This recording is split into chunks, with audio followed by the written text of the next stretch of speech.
আসসালামু আলাইকুম রহমতুল্লাহ। আমি ফজল আহমদ আছি আপনাদের সাথে।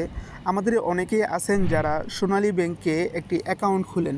অ্যাকাউন্ট খোলার পরে আপনি সেই অ্যাকাউন্টটিকে আপনি মোবাইলের মাধ্যমে লেনদেন করার জন্য মোবাইলে সোনালী ব্যাংকের ওয়ালেট ডাউনলোড করে সেখানে আপনি আপনার অ্যাকাউন্টকে অ্যাড করে রাখেন। অ্যাড করে রাখার পরে আপনি কখনো 500 টাকা 1000 টাকা জমা করেন। জমা করার পরে দেখেন যে সেই টাকা আপনার অ্যাকাউন্টে শো করতেছে না। আসলে আজকে আমরা দেখব যে সেই টাকাটা কি আপনার অ্যাকাউন্টে থাকে নাকি থাকে না। যদি থাকে তাহলে সেটা কোথায় থাকে। প্রথম কথা হলো যে সেই টাকাটা থাকে, কিন্তু এখানে যে ব্যাংক ব্যালেন্স দেখাচ্ছে সেখানে থাকবে না।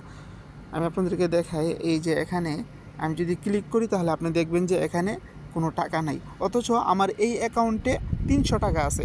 আজকে আমি আপনাদেরকে এই ভিডিওতে দেখাবো সেই 300 টাকা কোথায়। এটার জন্য আপনি প্রথমে চলে যাবেন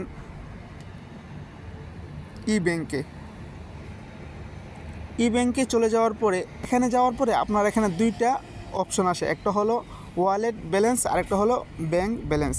আমরা যদি ওয়ালেট ব্যালেন্সে ক্লিক করি, এটা হলো আপনার ওয়ালেট, এটা হলো আপনার ব্যাংক ব্যালেন্স। আমি যদি ওয়ালেটে ক্লিক করি তাহলে দেখেন ওয়ালেটে আমার কোনো টাকা নাই, কোনো টাকা এখানে জমা নেই। দেখেন কোনো টাকাই এখানে জমা নেই। এখন আমি যদি ব্যাংক ব্যালেন্সে যাই তাহলে দেখেন এখানে কিন্তু আমার 300 টাকা জমা আছে।